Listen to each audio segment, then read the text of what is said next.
A leading neurologist is warning seniors about 5 ordinary habits secretly shrinking brain volume.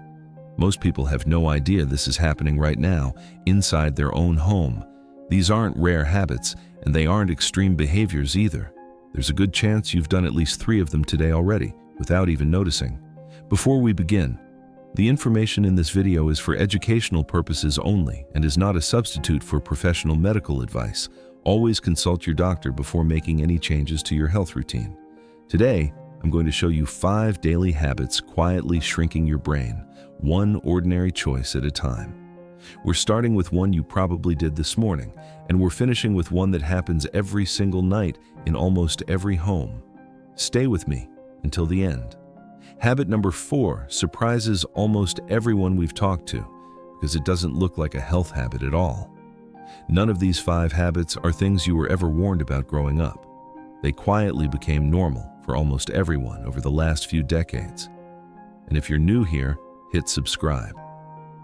We cover a new brain health warning every single week, so you never miss one. If you're watching this, maybe you've walked into a room and forgotten why. Maybe you've blanked on a name you've known for years, right in the middle of a conversation, and felt that small jolt of worry. You told yourself it's just age. Everyone tells you it's just age. But some of what's happening isn't aging at all. It's your daily habits, quietly working against your brain, one ordinary choice at a time, day after day. You're not losing your mind. You just haven't been told what's really going on inside your head or why it's happening. Maybe you've even started avoiding certain conversations, worried you'll forget the word you're looking for halfway through. That's exhausting, and it's not something you should have to carry alone. That's exactly what we're fixing today, together, one habit at a time. In the next 18 minutes, I'll walk you through 5 daily habits shrinking your brain.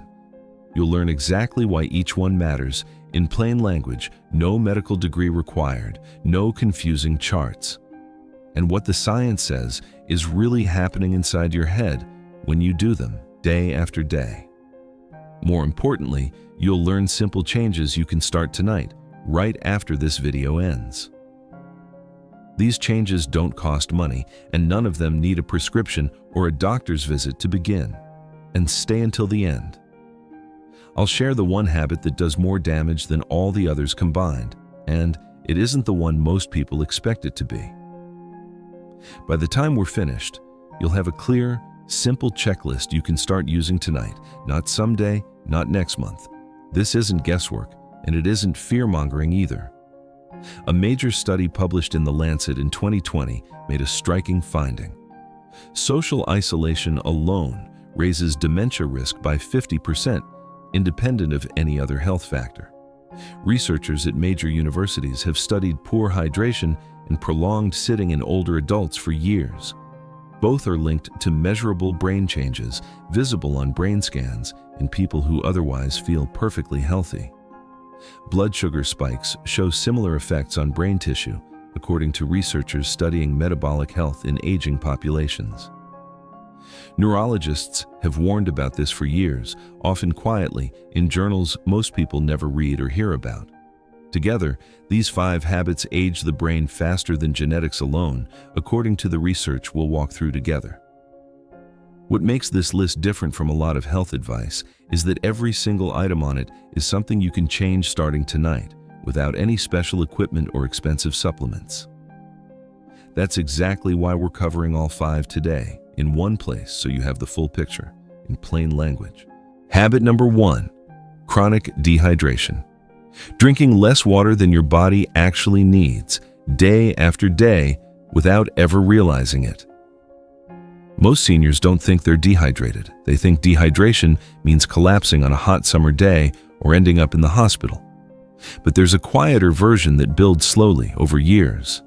As we age, the brain's thirst signal grows weaker. Many seniors simply stop feeling thirsty, even when their body genuinely needs fluids to function properly. So the habit isn't dramatic. It's a skipped glass of water in the morning, coffee instead of water at lunch, an entire day passing with barely 4 ounces of actual fluid intake. Here's why this matters so much. Your brain is roughly 75% water. Every electrical signal it sends, every memory it forms, depends on proper hydration at the cellular level. When you're chronically underhydrated, brain cells lose volume. They also communicate less efficiently across the tiny connections that store and retrieve your memories. Researchers tracking hydration in older adults found something concerning. Chronic dehydration can shrink measurable brain volume by up to 2% per decade of adult life. That may sound small written down on paper, but over 20 or 30 years, 2% per decade adds up to a noticeably smaller, less resilient brain overall. There's a second problem hiding here too. Mild dehydration slows blood flow to the brain, meaning less oxygen reaches the exact regions responsible for memory and sharp focus. That's part of why afternoon brain fog often has nothing to do with age and everything to do with an empty water glass sitting on the counter. Think about a typical day: coffee at breakfast, maybe tea mid-morning, little else until dinner. That pattern, repeated for years, is exactly the slow dehydration we're describing. Aim for 6 to 8 glasses of water spread evenly through your day, not all at once in the evening before bed. Keep a water bottle somewhere you'll actually see it, like your kitchen counter or your favorite chair by the window. And if plain water feels boring, add a slice of lemon, cucumber, or a splash of real fruit juice for flavor. A simple test worth trying. Check the color of your urine each morning. Pale yellow usually means you're doing fine. Dark yellow is your body asking for more water right now, today. Doctors have started calling this pattern silent dehydration because it produces no dramatic symptoms until it's already progressed. It doesn't announce itself with dizziness or fainting the way severe dehydration does. It just quietly reduces the brain's ability to run at its best, one ordinary day at a time, for years. Many seniors also believe frequent bathroom trips mean they're already drinking enough. In reality, aging kidneys often filter fluid less efficiently than they once did. So staying ahead of your fluid needs matters even more, not less, as the years go by. Think of your brain like a garden. Water it consistently, and it stays lush and responsive. Let it dry out slowly, season after season, and it quietly loses its resilience, even if it never wilts all at once. It's also worth mentioning certain medications common in seniors, like diuretics for blood pressure, can increase fluid loss without you noticing. If you take one of these, your water needs may actually be higher than average, not lower. This is exactly the kind of detail worth mentioning to your doctor or pharmacist at your next visit. Caffeine and alcohol also pull extra fluid from your body, so a coffee-heavy morning followed by a glass of wine at dinner can quietly compound the dehydration we've been discussing. None of this means cutting out coffee or wine entirely. It simply means matching them with a little extra water throughout your day as a kind of balance. Some people say they don't want to drink more water because it means more trips to the bathroom, especially at night. That's a fair concern, and the simple fix is front-loading your water intake earlier in the day and tapering off a couple of hours before bed. Now let's move to habit number 2. This one affects almost every senior who watches television in the evening, night after night, without a second thought. Habit number 2. Sitting for 8 hours or more each day. Whether it's the recliner, the car, or the kitchen table, the hours add up fast. Most seniors don't think of sitting as a brain issue at all. They think of it as a heart problem, or a joint problem, or a weight problem. It's actually all three and more. Here's the science behind it. Prolonged sitting reduces blood flow throughout the entire body. That includes blood flow to the brain, which needs a constant, steady supply to function well. When you sit for long stretches, blood pools in your legs instead of circulating efficiently. Less blood reaching your brain means less oxygen and fewer nutrients arriving where they're needed most. Studies looking at brain scans in older adults found something specific and frankly a little troubling. Long daily sitting time is linked to measurable thinning of the medial temporal lobe. The medial temporal lobe is the part of your brain responsible for forming brand new memories. It's one of the very first regions affected in early memory decline. When this region thins, it becomes harder to form new memories, even simple ones, like where you left your reading glasses this morning. And here's the part most people completely miss. This isn't only about exercise later in the day. 30 minutes at the gym doesn't fully undo 8 straight hours of sitting beforehand. What matters most is breaking up the sitting itself throughout the entire day in small, frequent bursts rather than one long workout. Picture a typical evening. Dinner at the table, sitting. Then hours of television, sitting. Then bed. That's a pattern many seniors repeat almost every single day of the week. Stand up and move for at least 2 to 3 minutes every single hour, without exception. A short walk to the kitchen counts. So does watering a plant, folding laundry, or checking the mail outside. Even marching in place during commercial breaks makes a real measurable difference over weeks and months of consistency. If you drive often, use red lights as a gentle reminder to roll your shoulders, flex your feet, and shift your weight in the seat. Small movements genuinely count. This matters even more for seniors specifically because circulation naturally slows with age. Blood vessels lose some elasticity over the decades, so the body already works harder to keep blood moving efficiently to the brain. Adding 8 hours of sitting on top of that only compounds the problem, layer by layer, year after year. Your brain uses a remarkably large share of your body's total blood supply, so even small reductions in circulation affect it more than most other organs. Many seniors don't even notice how long they've been sitting until their legs feel stiff standing up. That stiffness itself is a small signal that circulation has slowed while you were seated. This doesn't mean you need a gym membership or a treadmill. It means treating movement like medicine, taken in small, regular doses throughout your entire day.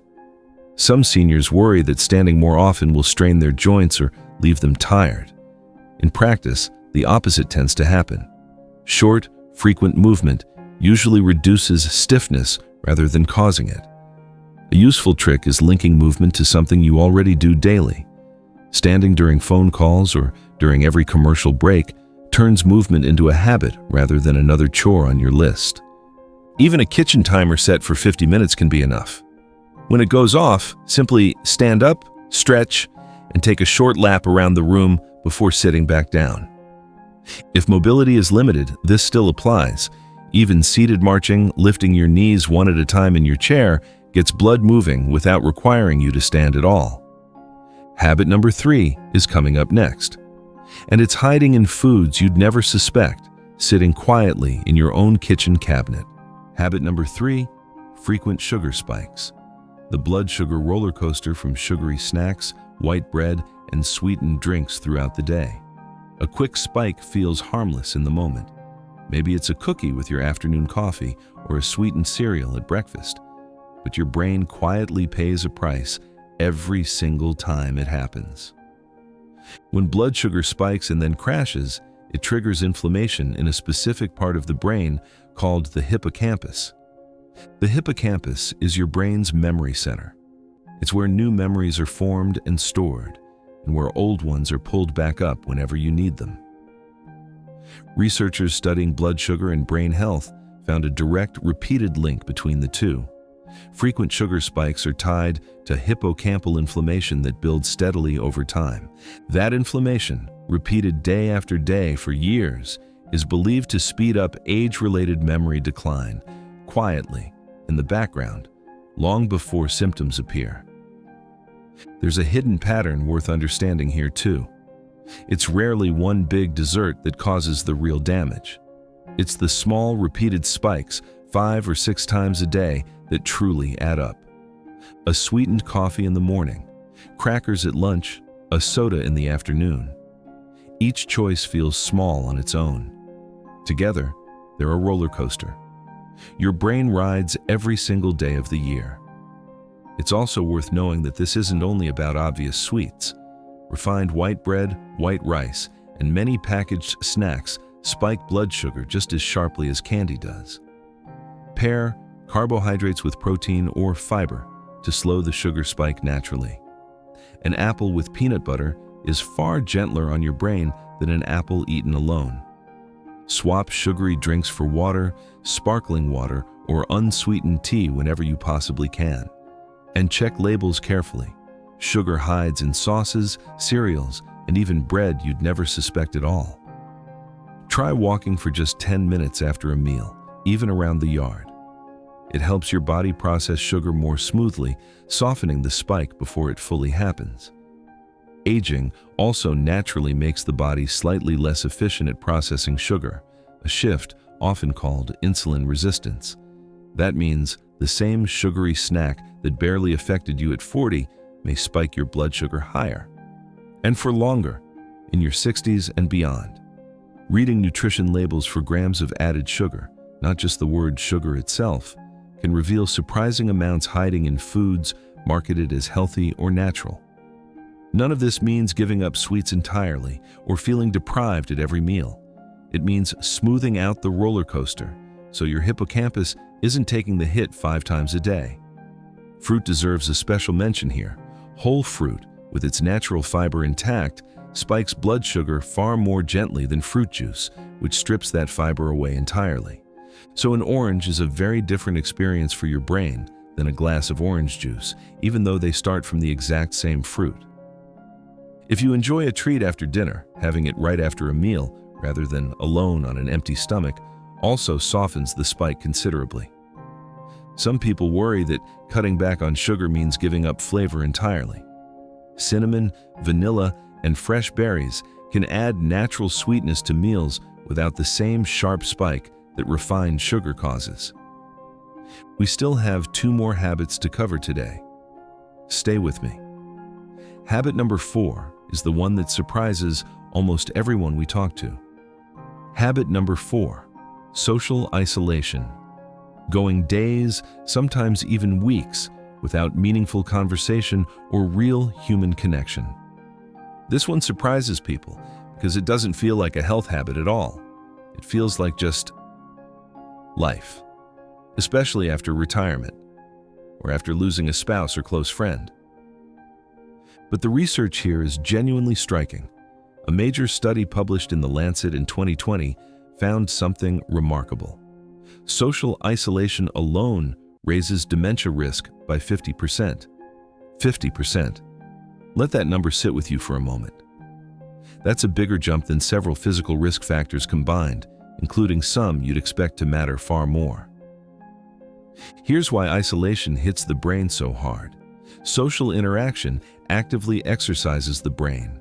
Memory, language, emotional processing, and quick thinking, all firing together at once. A simple conversation asks your brain to listen, remember, respond, and read tone and expression, all within seconds. It's a genuine workout, even if it never feels like one. Isolation removes that exercise entirely, day after day. Without regular conversation, those same brain circuits go quiet, and quiet circuits gradually weaken over time. Loneliness also raises stress hormones like cortisol throughout the body. Chronically elevated cortisol is linked to shrinking of brain regions tied directly to memory formation. And here's the cruel part of this cycle. Loneliness can make people withdraw even further, which deepens the isolation, which raises the risk even more. It becomes a slow, quiet spiral. Think about how different a Tuesday looks with one phone call versus none at all. That single difference, repeated over years, genuinely reshapes your brain. Schedule at least one real conversation every single day, even if it's just a short phone call to a friend or family member. Join a class, a faith group, a card game, or a weekly walking group nearby. Structured, recurring connection works better than occasional, unplanned visits. If you live alone, consider a standing weekly call with someone you love at the same time each week. Consistency matters more than length here. Connection isn't optional for your brain. It's fuel, in exactly the same way food and sleep are fuel for your body. It's worth noting that isolation doesn't require living entirely alone. Even people who live with a spouse can experience isolation if daily conversation has quietly faded over the years. What matters most is genuine back-and-forth connection, not simply sharing a roof with someone. Volunteering, even for just an hour a week, has been linked to similar brain benefits as close friendships because it combines purpose with regular social contact. You don't need a wide circle of friends to protect your brain. Even one or two consistent, genuine relationships can provide most of this protective effect. Technology can genuinely help here too. Video calls with grandchildren or a weekly group chat with old friends still count as real connection, even across long distances. The key ingredient is that the connection feels mutual, not one-sided. Both people listening, both people sharing, back and forth, rather than one person simply talking at the other. If starting new conversations feels difficult, something as simple as asking a neighbor about their day can be the first small step toward rebuilding this habit. Pets can help too, though they don't fully replace human connection.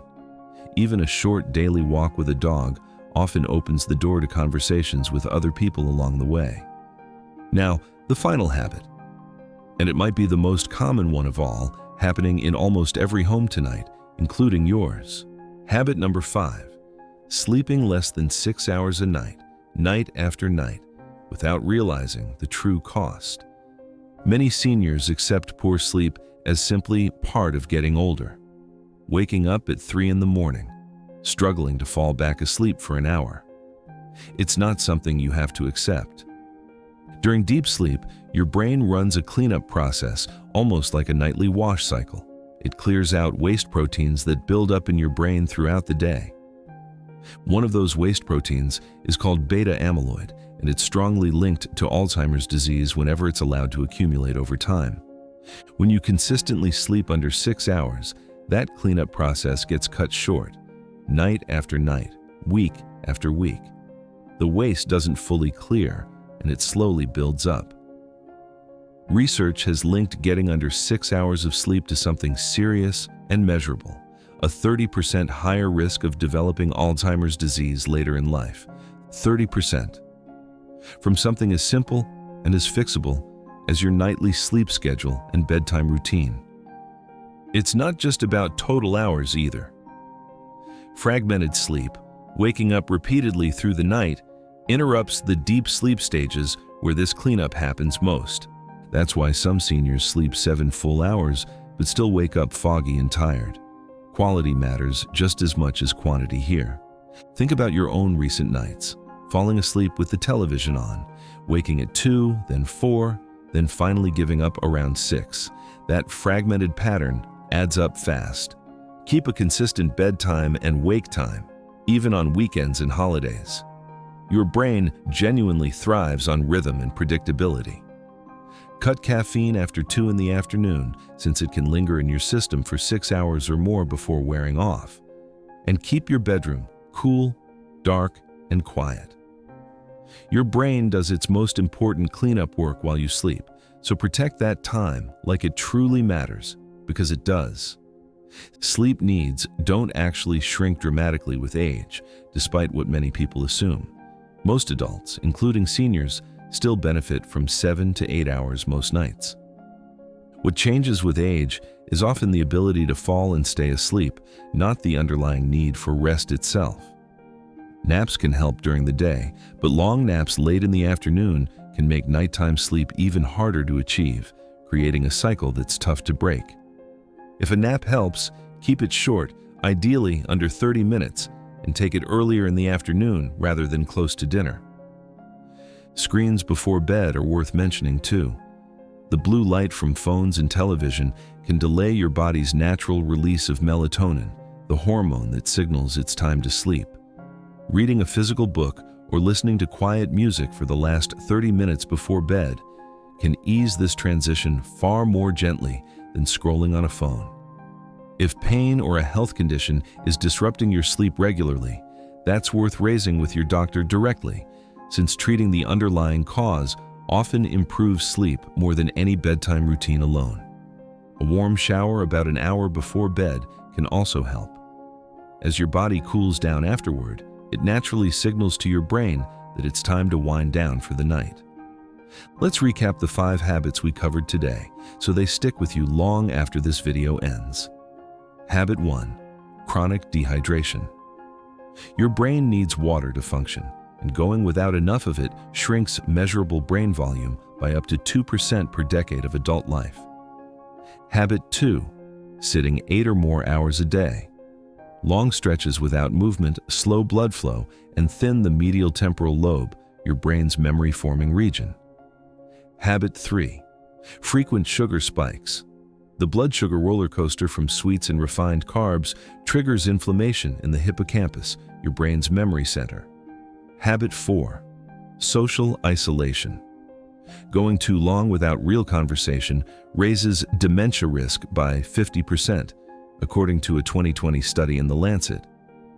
Habit 5. Sleeping under 6 hours a night. Cutting sleep short interrupts your brain's overnight cleanup process and raises Alzheimer's risk by 30% over time. If there's one thing to take away from this video, just one, let it be this. You are not powerless here, not even close. None of these 5 habits require medication or a specialist to fix. A glass of water, a short walk, one real conversation, one extra hour of sleep. Small, ordinary choices, repeated daily, protect your brain more than almost anything else available to you. Here's your most important action step. Tonight, pick just one of these 5 habits and change it, starting today, not next week. 1. Drink a full glass of water first thing tomorrow morning, before your coffee. 2.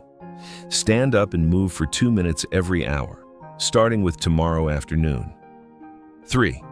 Call one friend or family member before bed tonight, just to talk for a few minutes. You don't need to fix all 5 habits at once. Real, lasting change almost always starts with one small shift, held steady for a few weeks, before adding the next. Give yourself credit for showing up today and watching all the way to this point. That alone puts you ahead of most people who never learn any of this. Before you go, I want to ask you something honest. Which of these 5 habits do you struggle with the most? Tell me in the comments below.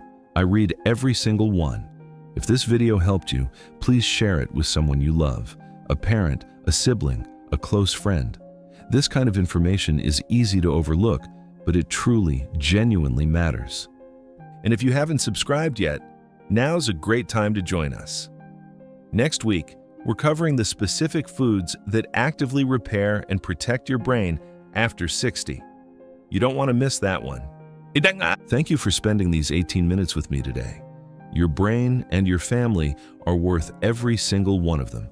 Take care of yourself this week, and I'll see you in the next video.